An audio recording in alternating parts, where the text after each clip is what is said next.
working on our gratitude journal, start to work on ourselves and what we're grateful for. And the funny thing is the bridging, it's like when we're starting to work on our gratitude journals, it actually starts to work on both ends. We start working on ourselves, but in the process of being gratitude for ourselves, we start actually seeing what we're also gratitude for outside of ourselves. Do you find that?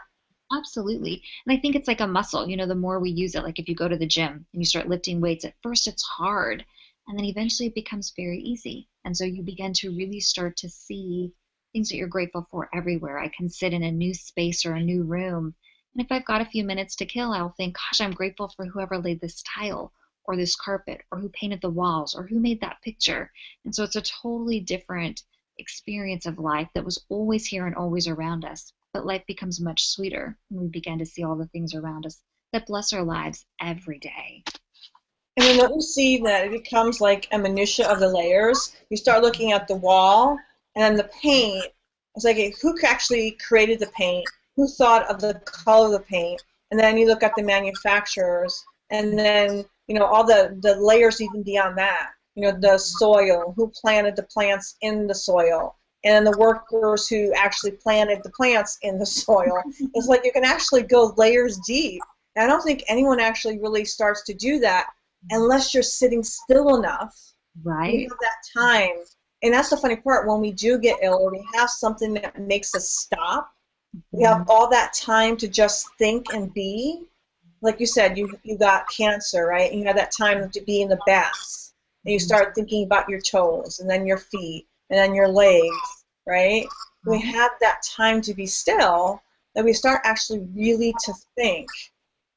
And I think I really, like, for one of my things I think I'd like to put out there to people is really to find that time to be still, to silence our minds so we actually get to think in that way. And just to have that little bit of space.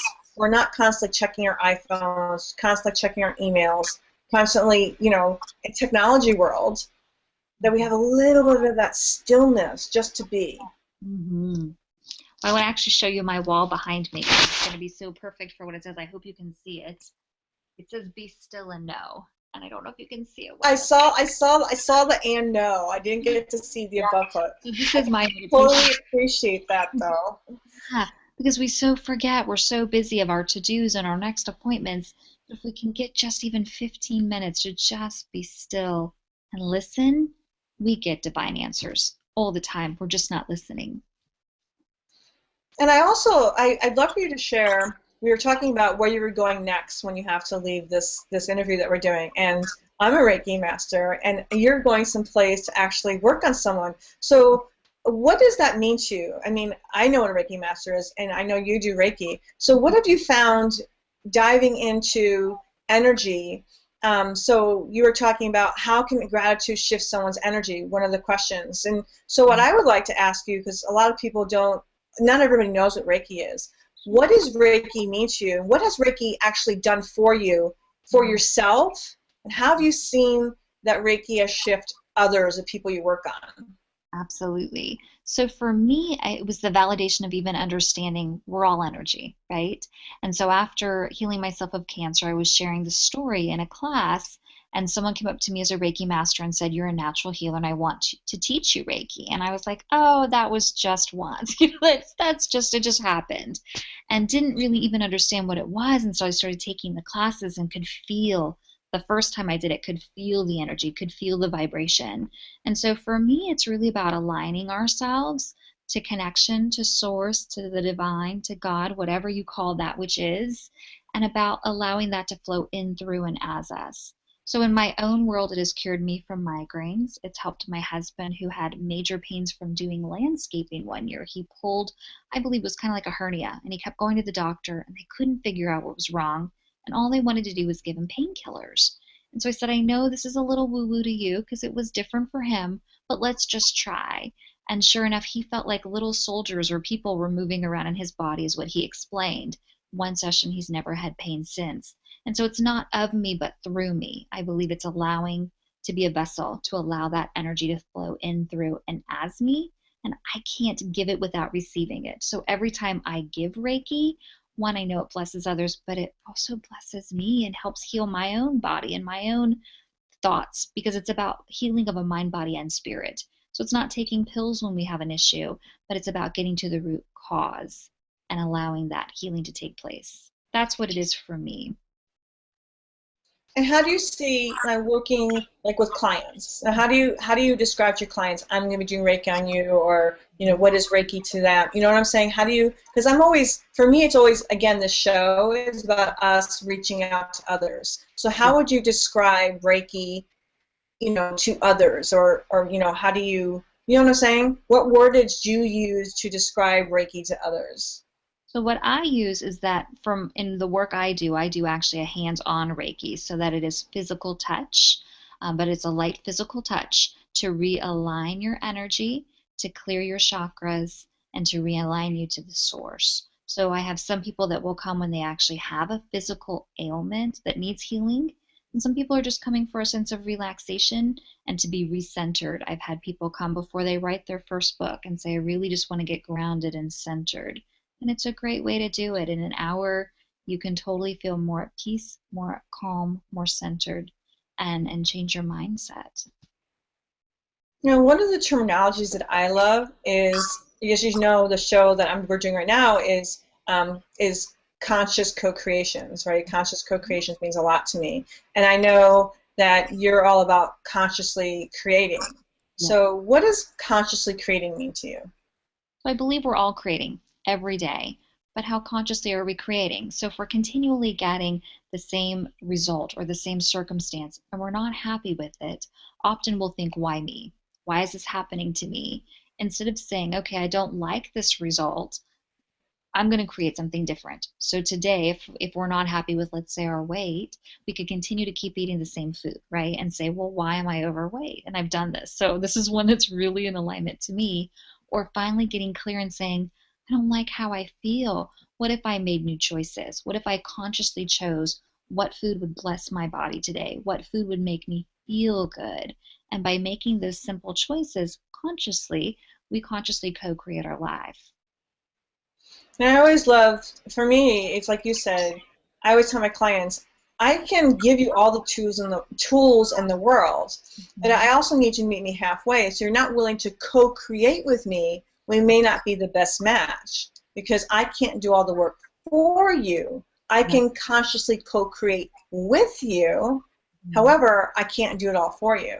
So for me, it is always about consciously co-creating with my clients. Yes. It's always about, again, co-creation, collaborating, teamwork. These are all words I'm constantly, putting out there to the universe and to my clients, and also consciously putting out those words so that the universe knows that the clients that I'm choosing to attract to me are clients that do want to co-create with me, that do want to work with me.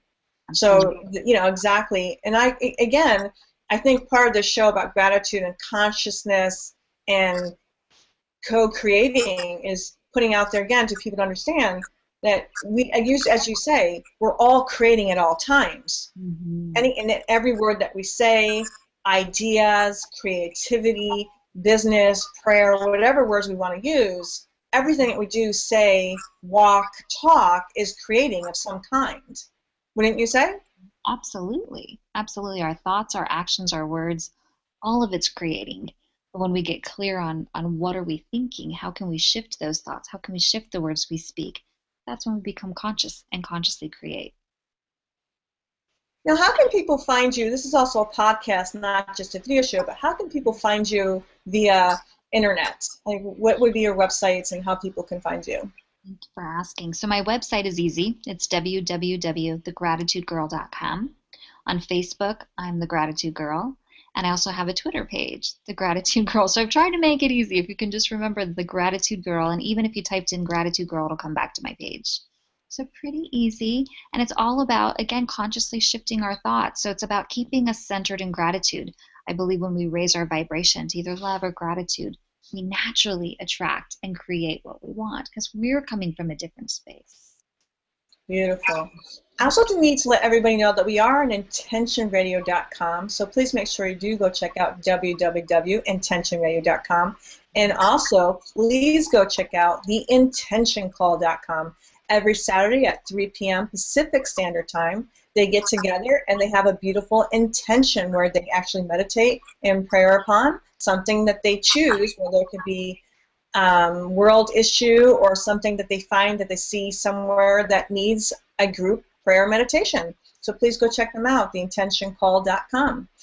And we are going to continue this call and this video with and more information about gratitude, which I love this perfect timing after the holidays to have this show. So I would love for you to continue some more conversations about gratitude. And also, I do want you to let us know, I know that you have a new book coming out. So please talk about your new book that's coming out. I'd love to. So my new book is called Consciously Creating Your Life, and it is what I would call a playbook, and it's taking action steps to consciously co-create. So it's got within it a vision book where you can actually put in your pictures and what you're wanting to create, and then it takes it in through journaling so that you can feel it. You feel that energy, so you're writing it, and it also takes you into visualizing. So it's all the different processes to help to bring your dreams into reality. And I did it as a playbook so that people can carry it with them. It's portable. It can fit in your purse or your backpack and take it with you, and also be that reminder when we're sitting there, when we have that extra free time, right? We're at an appointment or at a meeting and we're running early. You can pull out those images and be reminded of what we're wanting to attract and create in our own lives.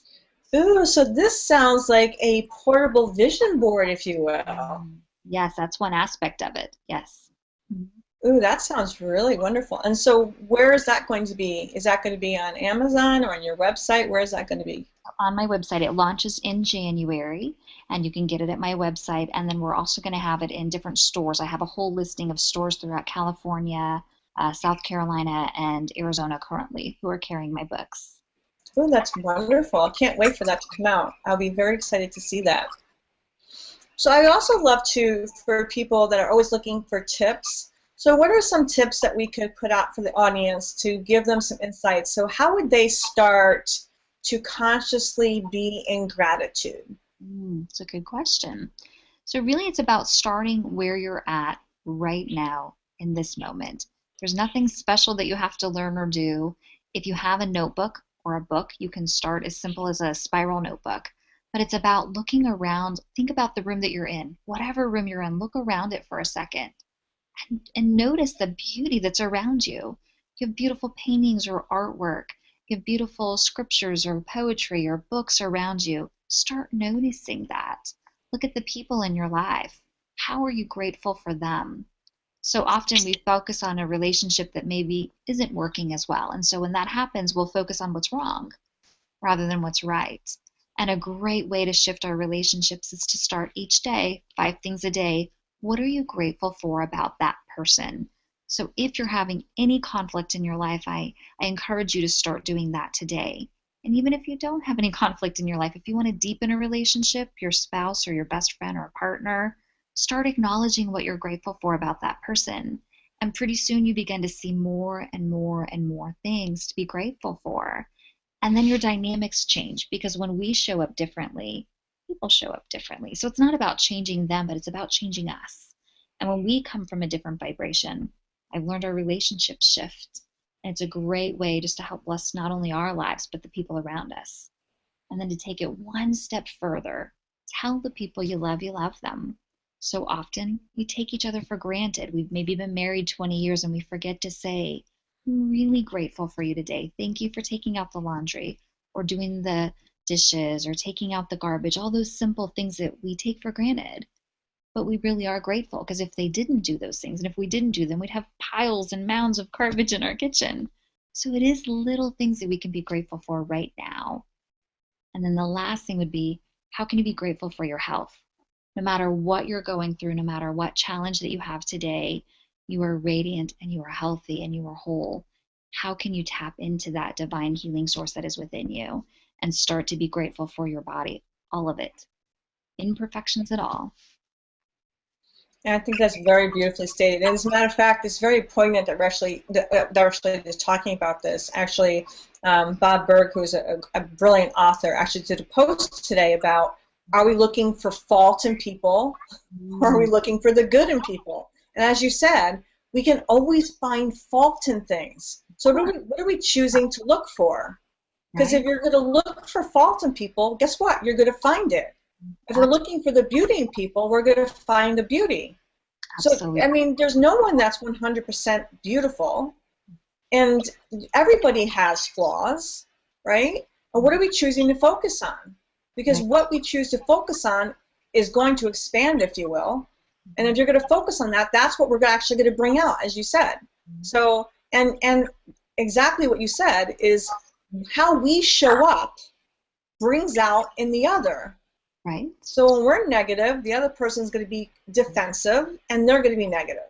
Right. No different than if we're walking down the street, and if the other person has a frown on their face, if we smile, you'd be surprised how the other person's physiology changes, and they're going to smile back, even if they had a frown prior, Absolutely. right? So how we show up impacts the other person. If we're cranky, we're going to make the other person cranky. So what are we choosing to focus on? Mm-hmm. And how do we choose to show up? Absolutely. And know that we have the ability to show up differently, even if they show up cranky. We don't have to. Exactly. You don't have to buy into their story. Right. We can choose to raise our vibration, which in turn will raise theirs too. But we're really doing it for our own life. Because when we come from a place of crankiness or angriness or sadness, we can't create. We can't create the life we want. And so it's in our own best interest as well as those around us to do our best to come from that vibration of love and gratitude, even when it's hard, even when it's a struggle, even when someone pushes our buttons. It really does impact the lives of those around you. Now, some people will take what we're talking about and saying it's woo-woo, and that we're just burying our heads in the sand by being positive. I mean, there's a two-edged side. I'm not saying that we're to ignore someone's behavior. You can talk to someone about their behavior and say, hey, your behavior is actually bringing down the rest of the household. Let's talk about what you're going through and how can we help you shift your attitude. I mean, there are ways to have conversations with people. It Absolutely. doesn't mean you have to let people actually get away with their behavior either. No. There are ways to have a conversation and talk to people and say, hey, your behavior isn't necessarily appropriate. Mm-hmm.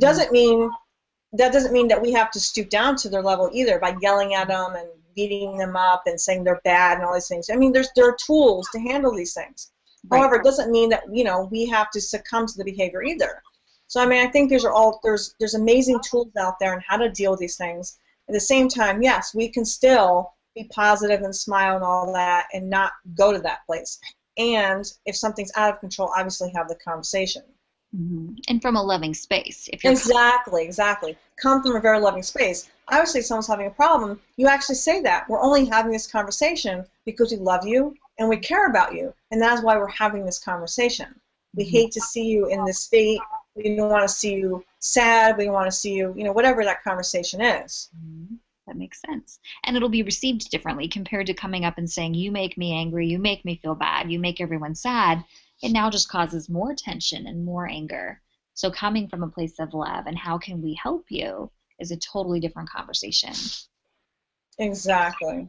That's the thing. I think it's very different than saying, oh, you're being Pollyanna. Oh, you just, have the rose-colored sunglasses on, right? Then just basically ignoring a situation. You can't ignore a situation when it's kind of like the elephants in the room. Okay, don't think of the pink elephant.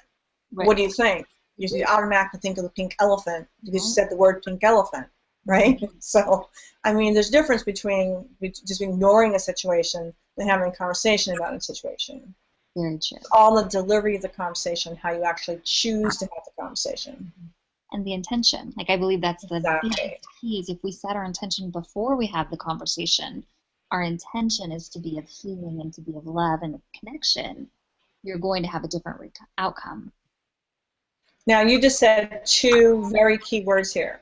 She just said intention and outcome. Intention is vital. What is your intention? Is your intention to beat someone up, or is your intention to help?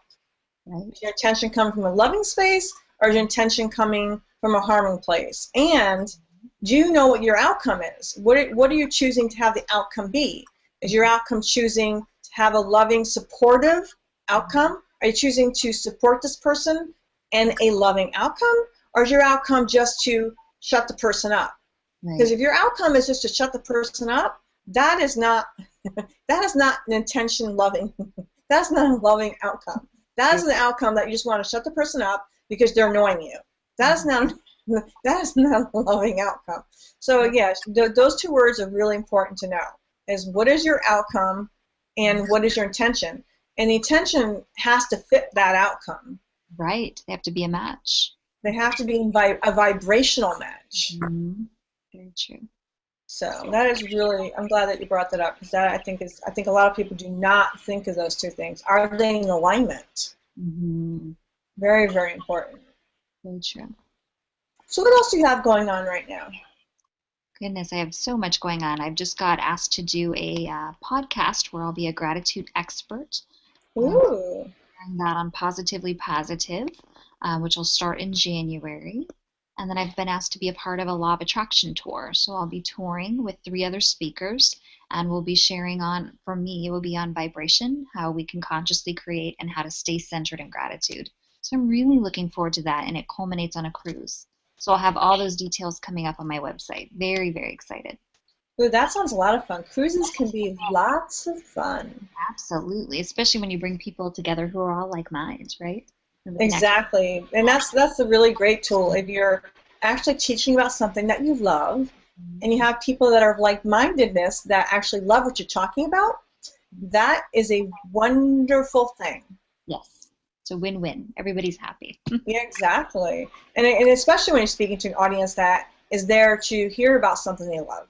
There's nothing worse than speaking to an audience that is there and they're not really happy to be there.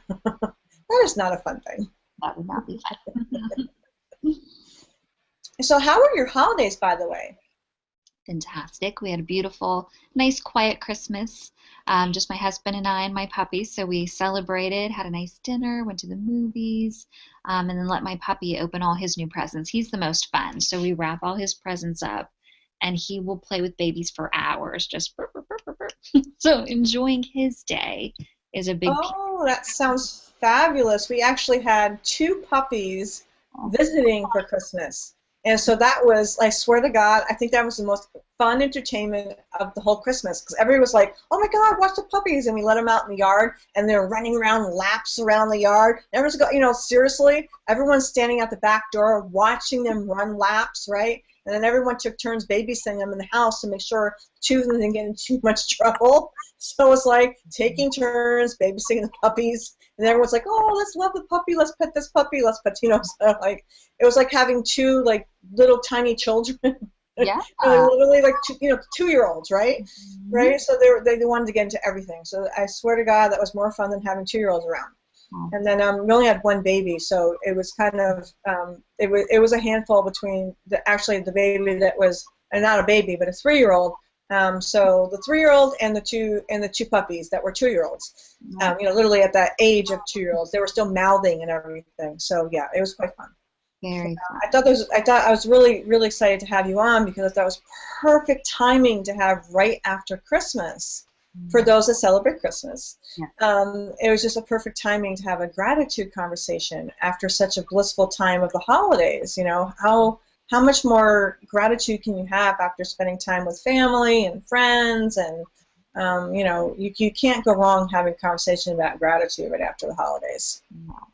And the You truth know? is, you can choose to be grateful at any time. It doesn't have to be around a Oh, holiday. and that's why I'm saying this. Because Yeah. I had a guest on about 3 months ago. Actually, no, sorry. At Thanksgiving, we did a pre-Thanksgiving gratitude show, and we were talking about that. Everyone was getting tired of all the commercials and commercials and commercials for the holidays, the holidays. And so we did it for a pre-Thanksgiving episode. So Mm-hmm. I thought it'd be perfect to have you on after, like it was timing perfectly the way we worked out right after the holidays. And so one of the things I want to talk about with you is also tying into the fact that it doesn't just have to be for the holidays. Right. How do you get people to understand this isn't about Thanksgiving, it's not just about Christmas or the holidays. How do we get people to understand that gratitude is important to have 365 days a year? Right. Because it's not about a holiday. We think of it on Thanksgiving, right? That's the day everyone's like, I'm grateful. But what if you could carry that energy? Think of how that feels, that vibration of when you share with people, your family and your loved ones during a holiday, what you're grateful for. What if you did that every day? What if you could create that magic day after day after day after day? And that's what I believe really creates a different life. I mean, for me, it found me. I truly didn't go looking for it. I was faced with the idea of you might die, and lost two grandparents to cancer, and my mom had it when I was 5. And so for me, cancer meant death. And so I really began to see the world differently and say, well, what if I didn't get to see this 10 years from now? What if I never get to see a Christmas again? And so it was all those pieces of that we take for granted, the people, the circumstances, the beauty around us, because we never know how much longer we have. We're all given a life, but we don't know how long that is. What if we miss so much of it because we aren't open to seeing it? If we're focused on what's wrong rather than what's right, we're missing out on 90% of our lives. Ooh, I hear a puppy. Yeah, my puppy, he's with me at every interview and every Reiki. He's like, You know, it's really funny. My cats, when I used to do healing work, hands-on healing work, like all the time, would actually, if I didn't let them in the room, they'd be scratching. So I always had to ask, you know, I finally had to pre-warn people that this is not an allergy-free healing center. And they would actually scratch at the door if I didn't finally let them in the room. They would actually go underneath the healing table. oh, And that's where they would sit the entire time. yeah. And there were certain people that had issues around, like specifically around their heart chakra. They would actually climb onto the table and sit on their heart chakra. Wow. Wow. Like they knew. No, they It feel was really funny. So finally, I'd have to, like, seriously, one of them I would actually have to, I finally had to train them that, you know, that was not okay.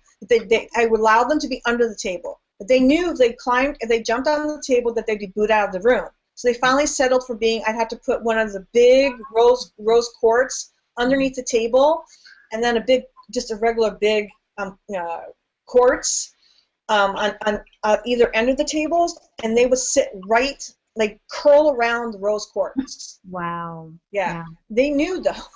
I would say they feel energy, I think, Oh, much yes, they more do. than we do. So for Yeah, me, they do. I cannot do any energy work in my home. And that's why I leave sometimes without Sterling being a part of it. So angel readings, he will sit on the cards. Like as I lay them out, Uh-huh. immediately he will break through the door and come in. That now I'm just like, okay, you can be here. But I Oh realize yeah. They can part. so feel it, and especially they can feel the presences around. That's why they bark. Yeah. And that's why they bark and they meow. My other cat would sleep right on my throat chakra, and he would literally start to pull the energy. And that's what they, you know, they can breathe. They breathe with me. They actually learn certain things to actually do. It was really funny. So I was like, okay, you can sit here for a little while. And they actually learned to butt my hand because I knew where the energy was coming when they do, you know, the hands on. So my one cat would actually nudge my hand, and so would my dogs, by the way. They'd butt my hand, saying, okay, Mom, time for energy healing for me. So they knew certain times I would allow them to do that, so they'd get their little Reiki sessions. And then they, you know, but they would just keep on butting my hand until they got their time. You know, it wasn't about petting. It was specifically they wanted their Reiki time. Yeah. And if they didn't get it, they would just continually butt my hand until they got it. How funny. Oh my God. So, oh, you gotta bring your dog on camera. If you'd like, he is sitting on his little papasan, so I can Yeah, bring him over. say hi. Oh, hi, sweetie. What's your name? His name's Sterling. Hi, Sterling. Sterling. Hi, Sterling. We've had all sorts of animals on this show. Hi, Yeah, Sterling. he's a good boy. We've had babies. We've had cats. We've had puppies. Mhm. Well, everything's energy, right? And so Exactly. We've had plants. nice. I've done an experiment with that. So you hear of everything's energy. And so I did Uh-huh. speaking to plants just to see how it would work. So I had 2 hibiscus out in the backyard, and they weren't doing so well because we had a freeze. And so I began speaking really loving and positive words and saying, I'm grateful, you're beautiful, I can't wait to see your blooms again, and not so positive words to the other plant. And watched, I mean, just immediately the shift and the difference in them growing. So then I had to go back and extra love the plant that I almost killed. But it was so cool to see it and watch it happening. And it's just like that for us. So the idea of why should we speak words of gratitude every day? It affects our body. It affects every molecule and cell of our being. And so if we can watch that happen externally, it's happening internally to us too. Oh my God, and that's the thing in constant time is like the internal negative self-talk is so horrific for us. It And is. it's that constant reaffirmation of you are, not any good, you are bad, you are this, you are fat, you are ugly. It's like we don't realize what we're doing to ourselves. Instead of saying you're beautiful, you're loving, you're appreciated, you are loved. And I tell my male clients that too. I think it is so sad that society has gotten to, and I say this is generalization, and yes, it's my own personal opinion, that men do not hear enough that they are beautiful. What is so wrong about saying to a man that they're beautiful? Men are beautiful just as much as a woman is beautiful. Absolutely. Men do need to hear that they're loved, that they are appreciated, and that they are beautiful. And they don't hear that enough. What's funny that you say that, I incorporate it in my Reiki. So with every session I do, we do affirmations. I do a mini angel reading, but it is while you're working on their chakras, I have them repeat after me the affirmations that will come for each person. And it's almost always, I am worthy, I am beautiful, or like the cores. And then everything else shifts because we all forget like how amazing and magnificent we each are. We think that of everyone else, but for our own selves, we think, well, I'm not this, I don't look like this person, I haven't accomplished this goal, and compare, rather than remembering how magnificent we each are. Exactly. Exactly. I think it's especially important for men because women hear that they're beautiful, because we're females. But I really think that men do not hear that enough. Yes, we tell men, I love you, honey. Yes, I appreciate you because whether it be that they're bringing home, they work and maybe the wife's home, and women do work too, so it's usually two income households. The men do not hear that they're beautiful enough. They just don't. I think and yes, I think we all are beautiful. We all are beautiful. We all need to hear that though. Yes, we all want to be loved and appreciated at the core. Exactly. That's the truth.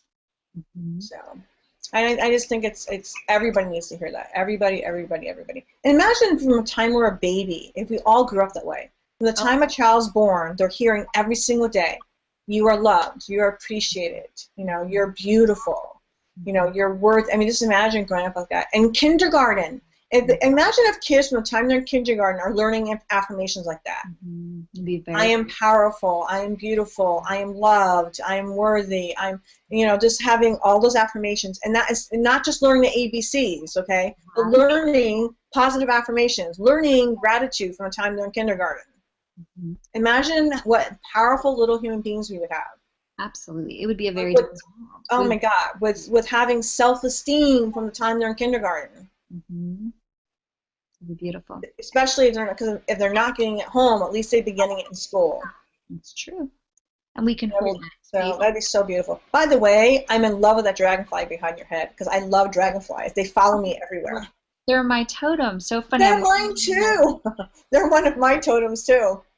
So yeah, I always have a dragonfly on. My whole gratitude jewelry line is of dragonflies. It's on my logo. So small world, but yes, he's my. Yeah, my first one is dragonfly. My second one is butterfly. So I have butterflies everywhere. My logo has a butterfly on it because my primary totem is butterflies. My second one is dragonflies. However, dragonflies follow me everywhere. I could be in my car on the thruway, and they literally fly in front of my windshield on the thruway. Yeah. They'll follow me on the beach.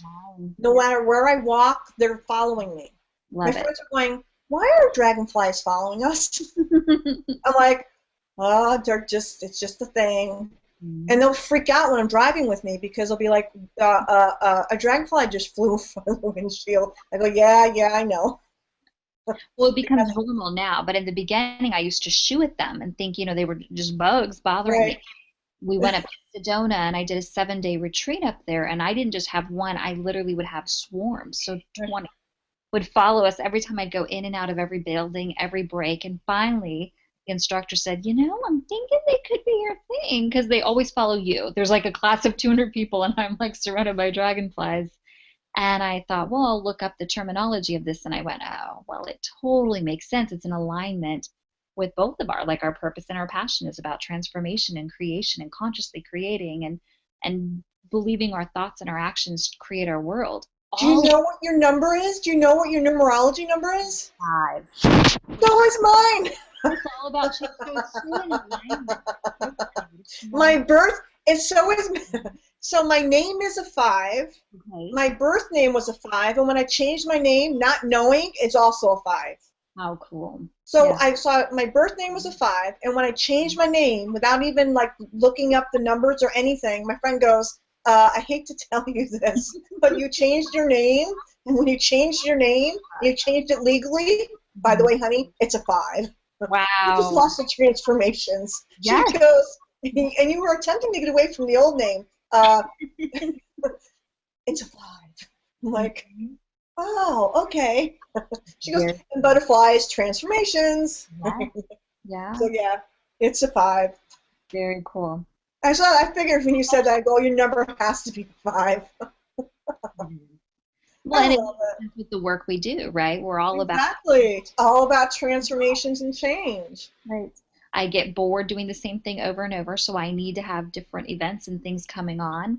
I love to travel, which is all about the 5. So, I mean, it's so in alignment when you really look at it that you go, of course, thank you for that guidance. Like, thank you, universe. And then people go, and I know I love the biggest one about this. People, I mean, there are people that are into, how you explain this, the guidance about what you do for work. And like, you can't do all those things well. There's no way you can be that person who can do all those things well. And then I get interviewed for a job, and they're like, oh my God, you can actually do all those skills well. And they interview grilling me, like, there's no way you can be good at all these things. And I'm like, you can't make me choose one thing. You might as well just put a knife in my heart. Because, again, if you're a 5, you're all about transformations and change. And when Mhm. you're a life coach and do what we do, we have to be skilled at all those things. You Yeah. can't not be a coach or a consultant and not be good at business, Mhm. at energy healing, at these different things that we do, because we have to be able to coach on all these different things. So you have to be massively skilled at all these different things to do what we do, right? They're like, no, there's no way you can do all those things. You have to pick one little niche. I'm like, you kidding me? You can't ask me to pick one little niche. You can't just tell me I have to do my video shows, that I can't be good at social media, that I can't teach about social media, and I can't teach about business consulting, and I can't, it's like, and I can't be an author, that I can't, it's like, you might as well just telling me, huh? Well, and for other people, that may be truth, and that's okay. Yeah, But I absolutely agree with that, but you can't, you might as well just be basically telling me, go put my head under a pillow. right. And to know that that's what works for you is what's perfect, right? We're all, Right. some people need to know exactly what they're doing every day, day in, day out. They do the same thing, and that's perfect for them. And so that's the beauty is there's something